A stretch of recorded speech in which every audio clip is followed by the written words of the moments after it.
your books. We're gonna study. Study! Hey everyone, so am I the only one who thinks Buster Baxter is the poster child for ADHD? I mean, think about it. He struggles to pay attention in class, he's constantly hyperactive, he has a terrible time staying on schedule, and he's extremely impulsive, especially when it comes to his nasty food collection. Not to mention he has a hard time regulating his emotions. You take that back! The thing that cements this theory for me is Buster's aversion to reading. Buster Baxter is the textbook example of a child who hates textbooks. But if you pay attention to Buster's behavior, you'll see that he doesn't actually hate reading. He just hates being told what to read. Who cares about books? Calm down, Arthur. It's not like he shot your dog. So today, I thought it'd be fun to look over 2 episodes where Buster's inability to focus put him at risk for failing Ratburn's class. Buster hits the books, and Buster makes the grade. And while one of these episodes does a decent job showcasing Buster's struggle to focus on his schoolwork, the other makes him look like an apathetic asshat who couldn't give less of a crap about school or his friends. Also, make sure to subscribe so we can hit 60,000 subscribers and I can finally release my review for Elmo in Grouchland. Trust me, you all have no idea how insane this movie is. Let's not waste any more time and delve right in. This video is brought to you by viewers like you. Thank you. Make sure to subscribe and help get this video to 5,000 likes. And I say, hey! We start Buster Hits the Books with Mr. Ratburn writing out the world's most convoluted math problem. The equation is so complex that it magically rewrites itself after Ratburn puts down his chalk. He calls on Buster and the reluctant rabbit nearly has a stroke. Is it 0? Correct!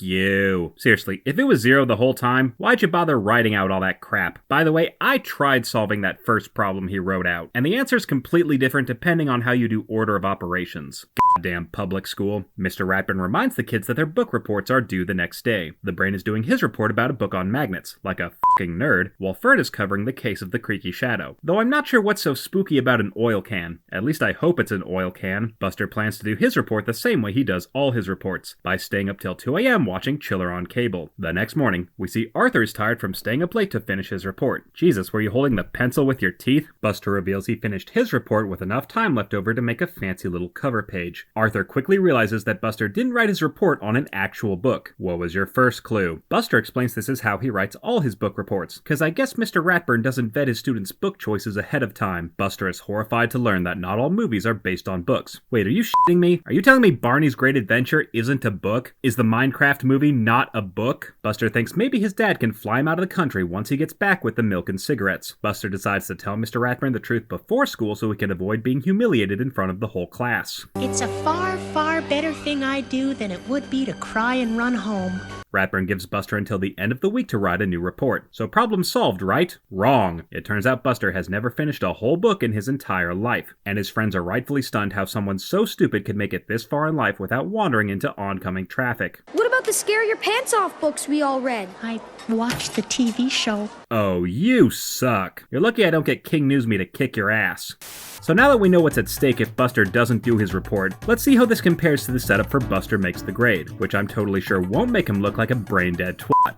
Mr. Ratburn's class is in the middle of a quiz, while a certain bunny boy is acting like a jackass. Arthur says Buster isn't worried about failing, since he always stays on top of his homework, and bounces ideas off his classmates. Nice shot. Arthur claims Buster forgot to study for the quiz. Bro, look at Buster's goofy-ass face. Dude didn't forget nothing. He ignored that shit on purpose. And even though he chose not to study, Buster is inexplicably surprised when he fails the quiz. Mr. Ratburn reminds the class that they'll be taking their end-of-year exam next Friday, and all the kids are clearly thrilled. Brain, why are you bummed? This test sounds like a nerd's ultimate wet dream. Maybe he's sad it's the last test he'll ever get to take in Mr. Ratburn's class. The final bell rings and Mr. Ratburn tells Buster to head to the principal's office. Dun dun dun! Buster is surprised to find his mom and grandma are waiting for him, and based on their reactions, you'd think they were sending him to the electric chair. It turns out Buster's grades have been in a perpetual freefall, and his teachers waited until the end of the school year to try to correct course. Goddamn public school. Buster needs to get a B on his final exam, otherwise he won't have the pleasure of joining his friends in the 4th grade. Buster says there's no way he can get a B, since he can't even name all 30 states. Buster, there are 50 states. Oh yeah, Miss Smarty Pants, name 10. So as you can see, we have two scenarios where Buster needs to get a passing grade to avoid failing Mr. Ratburn's class. While both episodes make it clear that he's screwed himself with his own reckless behavior, Buster Hits the Books at least tries to show that Buster isn't a total procrastinator. Yes, he was too lazy to read an actual book and try to take an ill-advised shortcut, but at least he didn't copy and paste his essay from a random website, unlike someone else I know. On the other hand, Buster Makes the Grade goes out of its way to paint Buster not just as lazy, but annoyingly lazy. It's one thing to blow off your homework and mess up your own grades, but there's no need to pester your classmates with your stupid antics. Except for Muffy. If you're gonna hit the queen, you might as well kill the queen. Now let's see how Buster deals with the pressure of actually having to do his schoolwork for the first time in his life. After learning Buster has never finished a real book, his friends are determined to help him lose his literary virginity. Francine says they should go easy on him since it's his first time, but the brain suggests he should go with something big and hard. Francine says the last time she tried to tackle something big and hard, she couldn't uncross her eyes for a month. My first book was Ponies Go to Paris. Yuck.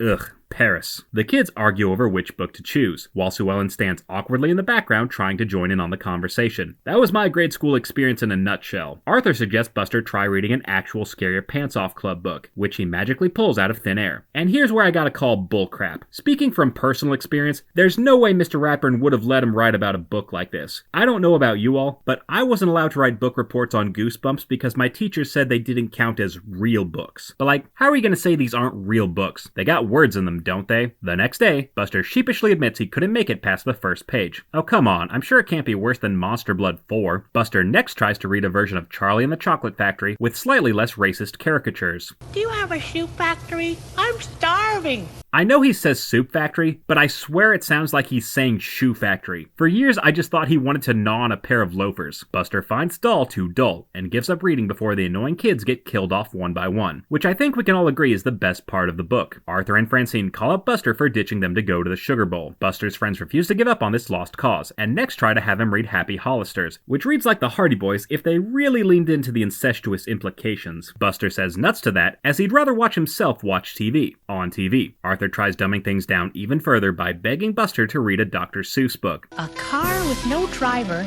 climbed into my room and said, "Let me drive you to Africa Fazoon." Buster once again gives up halfway through, and the characters randomly gain sentience, as they appear to be trapped in an endless purgatory when nobody's reading the book, which carries way more horrifying implications than this after-school cartoon is prepared to deal with. And while you might think Buster's antics have been annoying up to this point, it's nowhere near as bad as how he behaves when preparing for his final exams. Buster doesn't seem to care that he might not make it to the 4th grade. Arthur worries his best friend will be stuck in the 3rd grade for the next 3 decades. And I mean, he basically was. The kids go to Binky for help, as he's the residential flunky philosopher. Binky suggests Buster get a tutor to help him with his schoolwork. How is the school bully giving better academic advice than the teachers? Buster brushes off the idea in favor of playing kickball with George and the other D-list characters. And that's when his friends get a new idea. Are you guys thinking what I'm thinking? We just pound him? No, but ask me again at the end of the episode. Arthur convinces everyone that they should tutor Buster themselves, which would probably be a much better plan if they got the brain involved. The next morning, Arthur shows up to help Buster prepare for the test. The long-eared loon assumes it's just a ruse and tries to sneak out to go play baseball in the park. Arthur stops his best friend from leaping out a 2-story window in his pajamas and tells him it's time to get his shit together. We're gonna study. Buster struggles to read a single book without falling asleep, and the show randomly chooses now to increase the frame rate. Buster claims he's too cooped up to focus and convinces Arthur to let him study in the park right next to the baseball field. Unsurprisingly, Buster is more invested in the game and ditches his best friend to get into a shouting match with the umpire. What do you mean? He was safe! Arthur thinks Buster might be hopeless, since he only seems to care about stuffing his face with dessert. The kids get another idea after Buster tries to steal a pudding cup from Lunch Lady McGrady. Guess he doesn't care about pissing off the people who handle his food. Francine and Muffy try to teach Buster about division with a bag of double-dipped peanut fudge they bought with their own money. They tell Buster to divide the candy evenly among the 3 of them, and the greedy glutton feigns ignorance so he can gobble up half the chocolate. Who could have seen that coming? F, Mr. Baxter. I give you an F. The kids are done screwing around and decide to bust out the big guns. Binky takes charge and ties Buster to a tree to force him to pay attention. But somehow the hog-tied halfwit manages to fall asleep even when he's being held against his will. Buster! Wait, how did he put on those fake glasses if his arms were tied up? It seems like Buster is starting to get the hang of things, until his friends realize he's been shamelessly cheating the whole time. Gee, if only there was someone they knew who was smart enough to help him focus. So yeah, it goes without saying, but Buster is an absolute asshole in this episode. Not only does he not care about being held back, but he actively rejects his friends' help when they try to keep him from failing. At least with Buster's book report, he tries to read the books before giving up. Here, he doesn't even give his friends a fighting chance. He's too busy trying to sleep or sneaking off to play baseball with random nameless background extras. Now let's see what Buster does next to try to save his own ass. Buster has one day left to read a full book and write a whole report on it. Arthur says Buster doesn't know how many great stories he's missing out on, because I'm guessing books on tape aren't a thing in this world. He gives Buster a baby book on the color blue, though honestly, they'd be better off just reading the book to him at this point. Buster's brain is fried after just 2 sentences, until he remembers he also has Arthur's copy of Robin Hood. The next morning, Buster admits he didn't read the baby blue book, and Arthur understandably loses his shit. Buster, you're gonna flunk! Buster reveals he stayed up all night reading a decent chunk of Robin Hood. He admits he mostly struggled with the report because he couldn't find a book he really liked, but now that he has, it's going to be his sole obsession until the end of time. Arthur is shocked that Buster nearly finished the whole book in one sitting, though it's not that impressive when you realize the unabridged version of Robin Hood is the same length as the shortest Percy Jackson book. Since he didn't finish the book, Buster hands in his report with a cliffhanger ending, and Mr. Ratburn graciously agrees not to fail him. Maybe read the report first before you make that decision. The episode ends with the two sneaking off for a secret book club hookup, and Buster thanks Arthur for helping him lose his book virginity. This is the best book I ever read. I thought it was the first. That too. The thing I really like about this episode is how it fleshes out Buster's struggle to find a book he can actually connect with. It's easy to get distracted when you don't care about what you're reading. Conversely, when you find a book that you do enjoy reading, it's almost impossible to put it down. And the episode captures that feeling perfectly. It would have been such a cop-out to just say Buster hates reading, but thankfully the show was smart enough in this instance to know how to highlight Buster's shortcomings without making him a blight on his friends. That being said, it's just as easy for the show to fuck up that moral when they don't try as hard. Case in point. It's the day before the final exam, and Buster has all but given up on passing. He's so depressed that he spills everyone's drinks like an inconsiderate douchebag. Buster's friends have also given up on the hope of him passing. Finally! Fucking took you long enough. Arthur promises to still be his friend, even when the other 4th graders are rightfully laughing at his stupid ass. Buster worries he'll be stuck in 3rd grade for the rest of his life, and resolves to pass the test by any means necessary. Stop! It's not safe to go in there yet. Okay, maybe not any means necessary. Buster spends the next 8 hours cramming 8 months worth of schooling into his teeny tiny mind. He rigs up a pulley to keep himself from falling asleep, since I guess his family doesn't believe in caffeine. He tells these 2 randos to get lost so he can study, but then later goes to the park to scare the crap out of strangers. 81! The next week, Mr. Ratburn hands back the test, and Buster's friends are rightfully convinced he failed. Surprise, surprise, it turns out Buster's all-nighter helped him pass the test by the skin of his buck teeth. Though I'm not sure how he got a B+ on a test that has no writing on it. Buster thanks his friends for helping him study, even though he actively ignored everything they taught him until the last possible minute. Unfortunately, Arthur spent so much time trying to help Buster prepare that he didn't have enough time to study himself, and ends up getting the lowest grade in the class. The episode ends with Mr. Ratburn rubbing salt in Arthur's wounds. Perhaps Buster could give you a few pointers. Oh, go blow it out your tight little ass. Binky, what was that idea you had again?